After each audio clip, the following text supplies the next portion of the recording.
Authentic books में से लेकर के और फिर आपके लिए एक लेसन तैयार किया गया है। तो मैं समझता हूं कि ये पार्ट आपकी बहुत अधिक मदद करेगा।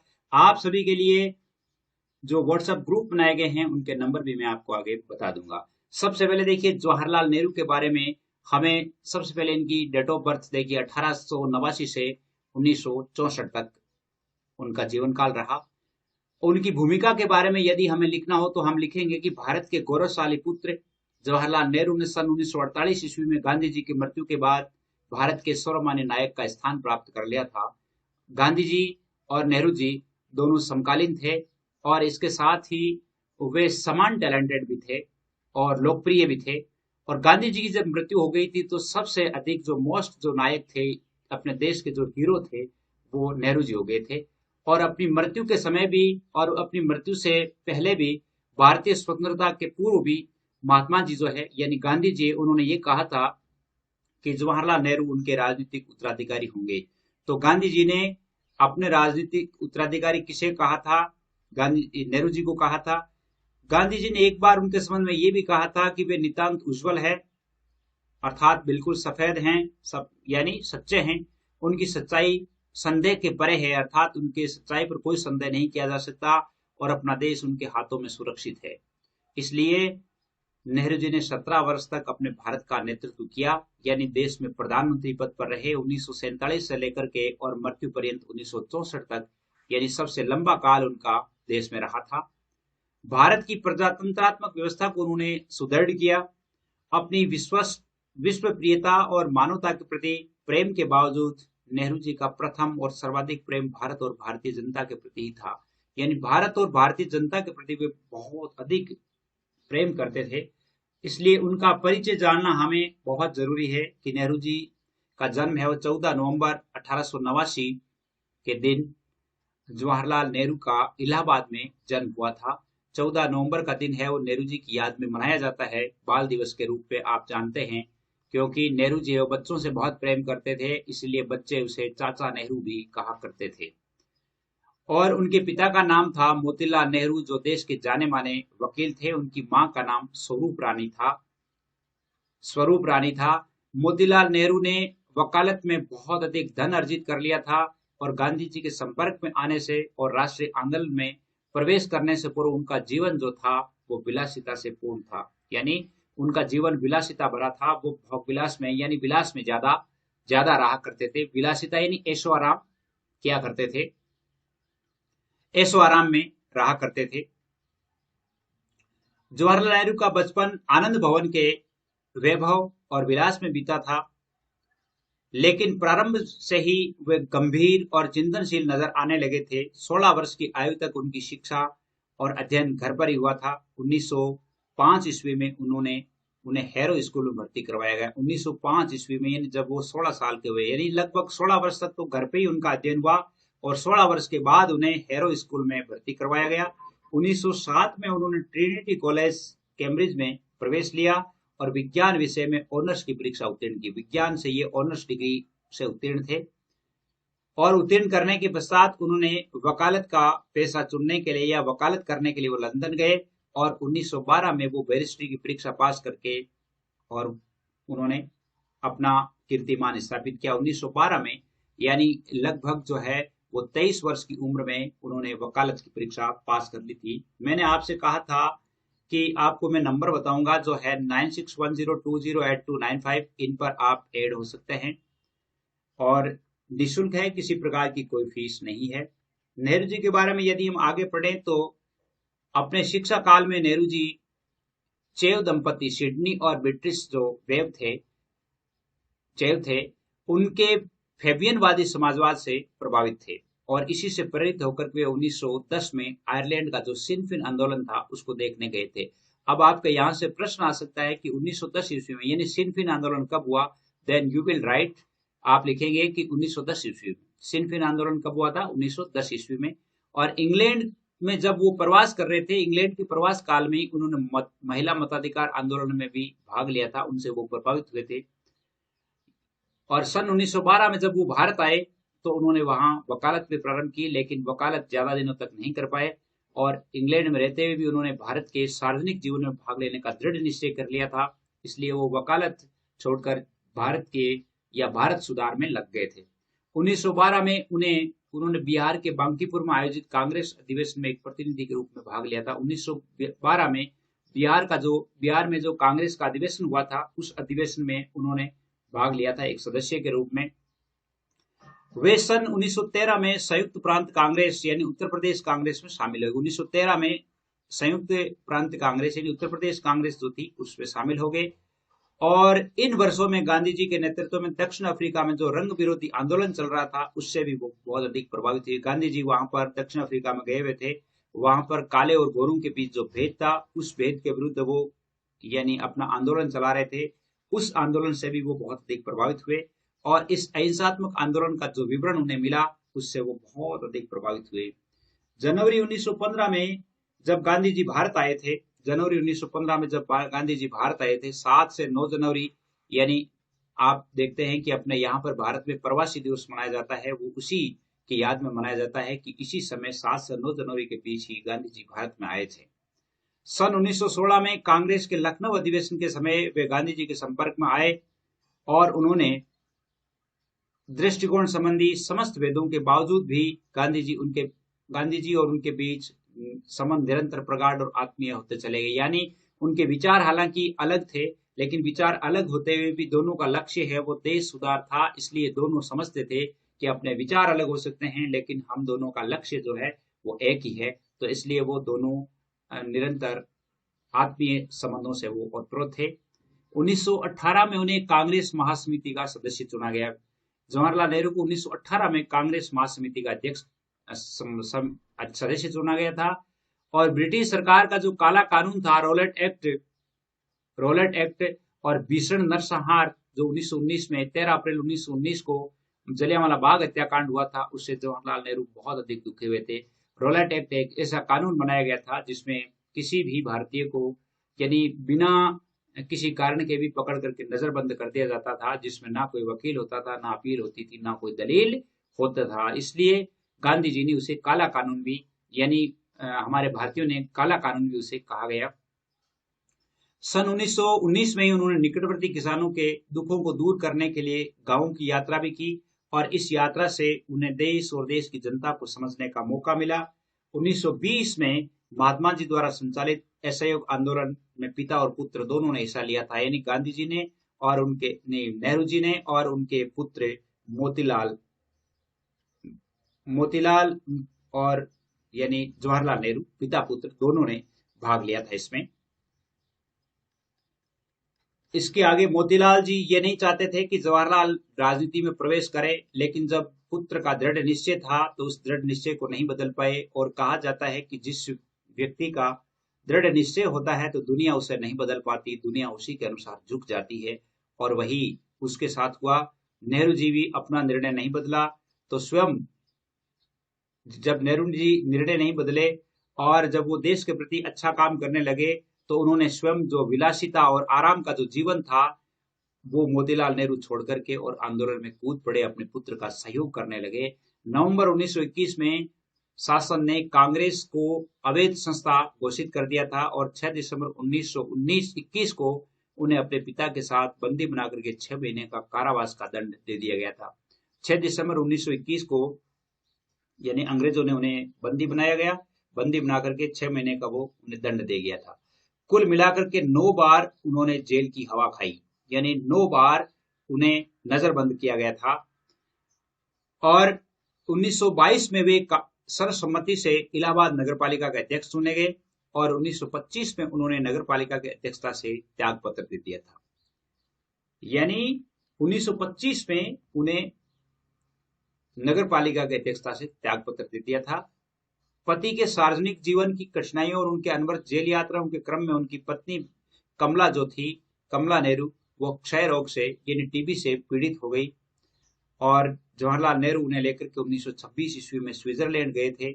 1927 में वो सोवियत सरकार के निमंत्रण पर रूस की यात्रा पर भी गए थे, यानी विदेशों से भी उन्हें अच्छे अच्छे जो ऑफर मिल रहे थे वहां भी अपने विचार व्यक्त करने के लिए गए। 1928 में इंडिपेंडेंस लीग की स्थापना की। नेहरू जी ने 1928 में इंडिपेंडेंस लीग की स्थापना की थी और 1929 के जो कांग्रेस का अधिवेशन हुआ था लाहौर में, उस लाहौर अधिवेशन 1929 में वो अध्यक्ष निर्वाचित हुए थे। यानी लाहौर का जो अधिवेशन हुआ था 1929 में, तो सबसे आप ये बता सकते हैं, यानी ये देख सकते हैं कि सबसे पहले उन्होंने 1929 में लाहौर अधिवेशन में कांग्रेस की अध्यक्षता की। 1928 में उन्होंने लखनऊ में जो साइमन कमीशन था उसके विरुद्ध भी उन्होंने प्रदर्शन किया था। 1936, 37 और 1946 यानी 28, 36, 37, 46 4 बार वो लगभग कांग्रेस के अध्यक्ष निर्वाचित हुए थे। 1931 में उनके पिताजी का देहांत हो गया और 1936 में उनकी पत्नी कमला नेहरू का देहांत हो जाने से वो कुछ समय उन्हें सदमा भी लगा। 1931 में उनके पिता मोतीलाल नेहरू चल बसे और 1936 में पत्नी ने साथ छोड़ दिया, सदा के लिए अलविदा कह गई और 1938 में उन्होंने राष्ट्रीय योजना समिति के अध्यक्ष के पद पर चुना गया। सन 1939 में उन्होंने चीन की यात्रा की और सन 1940 में उन्होंने व्यक्तिगत सविनय अवज्ञा आंदोलन में भाग लिया। व्यक्तिगत सविनय अवज्ञा आंदोलन कब हुआ था? 1940 में हुआ था। 1940 में इस योजना में उन्होंने भाग भी लिया था, आंदोलन में भाग लिया। 1942 में जो भारत छोड़ो आंदोलन हुआ था, 1942 में, उसमें भी उन्होंने पूरी शक्ति के साथ इसका समर्थन किया और आंदोलन में तन मन से भाग लिया। और सन 1945 में वो शिमला सम्मेलन में भी सम्मिलित हुए थे। 1945 में जो शिमला सम्मेलन हुआ था उसमें भी वो शामिल हुए। इसके अलावा नेहरू जी के द्वारा ही 13 दिसंबर 1946 को संविधान सभा में उद्देश्य प्रस्ताव प्रस्तुत किया गया, यानी अपने संविधान सभा जो बनी थी, संविधान सभा में 13 दिसंबर 1946 को उन्होंने उद्देश्य प्रस्ताव प्रस्तुत किया और यहीं से हम कह सकते हैं कि भारतीय संविधान की एक शुरुआत हुई। सन 1947 में उन्होंने स्वतंत्र भारत के प्रथम प्रधानमंत्री पद का पद ग्रहण किया और 27 मई 1964 तक वो इस पद पर बने रहे। 27 मई 1964 को उनका देहावसान हो गया। 27 मई 1964 का दिन था, उस समय उनका देहावसान हो गया। तो जब से यानी मृत्यु पर्यंत वह है अपने देश में भारत के प्रधानमंत्री रहे। पंडित नेहरू के नेतृत्व में स्वतंत्र भारत के सम्मुख राजनीतिक, सामाजिक और आर्थिक क्षेत्र की अनेक समस्याएं थी। इन समस्याओं को सुलझाने में नेहरू जी का अहम योगदान रहा था। सन 1962 में चीन के द्वारा भारत पर जो आक्रमण किया गया था, उस आक्रमण में पंडित नेहरू को बहुत भारी आघात लगा और लेकिन जन समर्थन के आधार पर वे इस आघात को भी झेल गए। यानी 1962 में जो चीन ने आक्रमण किया था उसका जवाब भी उन्होंने दिया था। अब ये तो थे पंडित का, नेहरू जी का यानी जीवन दर्शन था। नेहरू जी अपने जीवन काल में उन्होंने बहुत सारी रचनाएं लिखी, हालांकि मैंने बहुत थोड़ी सी रचनाएं सेलेक्ट की है। एक तो है ग्लिम्पसेस ऑफ इंडिया यानी ग्लिम्पसेस ऑफ वर्ल्ड हिस्ट्री, विश्व इतिहास की झलक, 1934 में उन्होंने लिखी थी। 1936 में एन ऑटोबायोग्राफी यानी अपनी आत्मकथा लिखी थी। भारत की एकता उन्होंने लिखी थी 1941 में, the unity of India. Bharat की खोज, द डिस्कवरी ऑफ इंडिया उनकी प्रसिद्ध पुस्तक है, ये भी उन्होंने लिखी थी। Letters from a father to his daughter 1929 में, जब वो जेल में रहा करते थे तो जेल से अपनी बेटी इंदिरा को जो पत्र लिखा करते थे, उन पत्रों को भी संजो करके संकलित किए गए हैं। इसमें भी देश की चर्चा के बहुत अधिक किस्से देखने को मिलते हैं। तो ये रचनाएं थी। अब नेहरू जी के राजनीतिक विचार जो आपके प्रश्नों में भी आते हैं। नेहरू जी एक महामानव थे और उन्होंने न केवल राजनीतिक वरन सामाजिक, आर्थिक और इससे आगे बढ़कर के मानवीय विषयों पर भी विचार व्यक्त किए हैं। आपसे और एक बार कहना चाहूंगा कि 9610208295 इन पर आप ऐड हो सकते हैं। कंपटीशन और आपके जो कॉलेज के ग्रुप है वो बने हुए हैं। तो राजनीतिक विचार इनके कौन कौन से थे? पहला विचार था साम्राज्यवाद और फांसीवाद के प्रबल विरोधी थे। साम्राज्यवाद और फांसीवाद इनके प्रबल विरोधी थे। साम्राज्यवाद का अर्थ आप जानते हैं कि जैसे अनैतिक तरीकों से अपने साम्राज्य का विस्तार करना, जनता का अहित करके भी अपना यानी स्वार्थ पूरा करना, ये साम्राज्यवाद के लक्षण है। नेहरू का पालन पोषण उदारतावादी वातावरण में हुआ था और नेहरू मानवतावादी थे। नेहरू की दृष्टि में साम्राज्यवाद और फांसीवाद जो है वो मानवीय जीवन के आधारभूत मूल्यों और स्व मानवतावाद का निषेध था। यानी साम्राज्यवाद और फांसीवाद जो है एक मानवतावाद या मानवीय जीवन पर एक कलंक था, ये उनकी सोच थी। भारत की स्वतंत्रता प्राप्ति के बाद वे अंतर्राष्ट्रीय स्तर पर साम्राज्यवाद और फांसीवादी प्रवृत्तियों के विरोध में संलग्न रहे, जैसे इंडोनेशिया, मोरक्को, ट्यूनीशिया, अल्जीरिया इनकी स्वतंत्रता और साम्राज्यवादी षड्यंत्र के विरुद्ध कांगो की एकता की रक्षा में नेहरू ने महत्वपूर्ण योगदान दिया था, जहां पे ये जो फांसीवादी या साम्राज्यवादी ताकतें जहां पर काम कर रही थी, उन देशों का सहयोग करने में भी नेहरू जी पीछे नहीं रहे थे। और फांसीवाद और साम्राज्यवाद के बारे में नेहरू जी के विचार इस प्रकार थे। सबसे पहले नेहरू जी ने कहा है कि साम्राज्यवाद शोषण पर आधारित है, यानी साम्राज्यवाद जहां पर होता है, साम्राज्यवादी नीतियां जहां पर आधारित होती है, तो वो इसका अर्थ है कि वहां पर देश की जनता का शोषण होता है। नेहरू साम्राज्यवाद के उदय और विकास की समस्त प्रक्रिया से परिचित थे और वो जानते थे कि साम्राज्यवादी देश हिंसा और उत्पीड़नकारी प्रक्रिया को अपना करके शोषण के उद्देश्य से साम्राज्यवाद की स्थापना करते हैं। साम्राज्यवादी जो देश होते हैं वो शोषण करके भी अपना स्वार्थ पूरा करते हैं। साम्राज्यवाद शोषण, लूट खसोट और हिंसा को प्रोत्साहित करता है, अतः उन्हें साम्राज्यवाद और साम्राज्यवादी मनोवृत्ति से घृणा थी। वो साम्राज्यवाद से और साम्राज्यवादी जो प्रवृत्तियां हैं उनसे वो घृणा करते थे। 10 फरवरी 1927 को जो ब्रुसेल्स में साम्राज्यवादी के विरोध में जो अंतर्राष्ट्रीय कांग्रेस में जवाहरलाल नेहरू ने साम्राज्यवाद की बहुत कड़ी आलोचना की और उस आलोचना में उन्होंने कहा था कि भारत में हम साम्राज्यवाद की पूरी ताकत का तजुर्बा हमें हो चुका है और साम्राज्यवाद से घटिया कोई भी ताकत या कोई भी शासन की पद्धति नहीं है, इसलिए साम्राज्यवादी नीति हमें नहीं अपनानी चाहिए। साम्राज्यवाद का वो घोर विरोधी थे। दूसरी बात, वो साम्राज्यवाद के बारे में वो कहते हैं कि साम्राज्यवाद के परिणाम राजनीतिक अत्याचार और सामाजिक विखंडन है। साम्राज्यवाद का जो परिणाम निकलता है वो हमेशा ही यानी देश के हित में नहीं निकलता है। साम्राज्यवाद हिंसा और बल प्रयोग में के विश्वास पर आधारित है और अपने अधिकारों की मांग करने वाले जनता पर निर्ममता पूर्वक गोली वर्षा करता है। यानी साम्राज्यवादी लोग जो होते हैं, साम्राज्यवादी शासन जहां पे होता है, वहां की जनता यदि अपने अधिकारों की मांग करती है तो वहां पर निर्ममता पूर्वक गोली की वर्षा की जाती है। जलियांवाला बाग हत्याकांड और अमानवीय हिंसा के प्रतीक के रूप में साम्राज्यवाद के इतिहास का जीवंत प्रमाण है। नेहरू जी कहते हैं कि जलियांवाला बाग हत्याकांड और ये जो हिंसा हुई थी, यह हत्याकांड हुआ था, यह हत्याकांड एक साम्राज्यवाद का जीवंत प्रमाण है या ज्वलंत उदाहरण है। साम्राज्यवाद फूट डालो और शासन करो की नीति में विश्वास करता है। फूट डालो और राज करो, ये अंग्रेजों की नीति थी, डिवाइड एंड रूल। इस नीति का यानी साम्राज्यवाद से ताल्लुक है। 27 अक्टूबर 1929 ईस्वी को प्रांतीय राजनीतिक कांग्रेस में उन्होंने साम्राज्यवाद के संबंध में ये कहा था। 27 अक्टूबर 1929 को जब कांग्रेस का अध्यक्षता वो कर रहे थे, तो अध्यक्षता में उन्होंने साम्राज्यवाद के बारे में कहा था कि हमारा दुश्मन इंग्लैंड नहीं है, हमारा दुश्मन तो साम्राज्यवाद है और इंग्लैंड के राजाओं की जो साम्राज्यवादी नीति है वो हमारा दुश्मन है, वो हमारे देश के लिए कुठाराघात कर रहे हैं। इसके अलावा फांसीवाद के बारे में वो कहते हैं कि फांसीवाद स्वतंत्रता, प्रगति और विश्व शांति का विरोध है।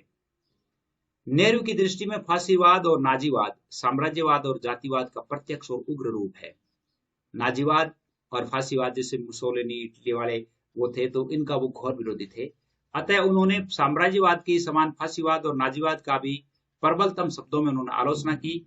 नेहरू जी के अनुसार फांसीवाद प्रगति विरोधी विचारधारा है।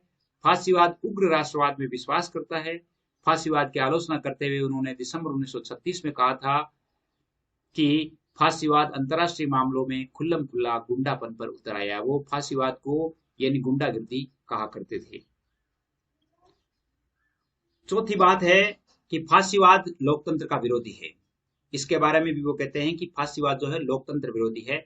जवाहरलाल नेहरू के लिए लोकतंत्र एक व्यवस्था का ही नहीं वरन एक विश्वास और आस्था का भी प्रश्न था। नेहरू जी वो कहा करते थे कि लोकतंत्रीय शासन व्यवस्था है वो एक विश्वास और एक आस्था है और इससे देश की जनता का शोषण नहीं, देश की जनता का पोषण होता है।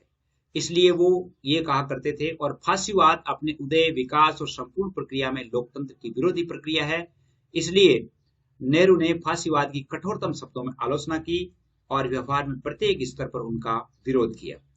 नेहरू के लिए लोकतंत्र जीवन और फांसीवाद मृत्यु का संदेशवाहक है। लोकतंत्र यानी नेहरू जी कहते हैं कि जिस देश में लोकतंत्रीय व्यवस्था कायम हो गई, इसका अर्थ है कि उस देश की जनता के लिए जीवन आ गया, और जहां पर फांसीवादी व्यवस्था है इसका अर्थ है कि उस देश के लिए मृत्यु का संदेश आ गया है।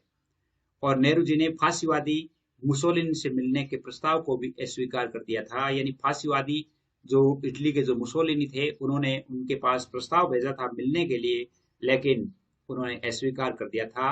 यानी नेहरू जी रिजेक्टेड, नेहरू जी ने उनका जो प्रस्ताव था उसे रिजेक्ट कर दिया था। तो यूं कह सकते हैं नेहरू जी का राजनीतिक जीवन तक का सफर इतना ही रहेगा, क्योंकि हम आगे बढ़ेंगे इसके जस्ट बाद। और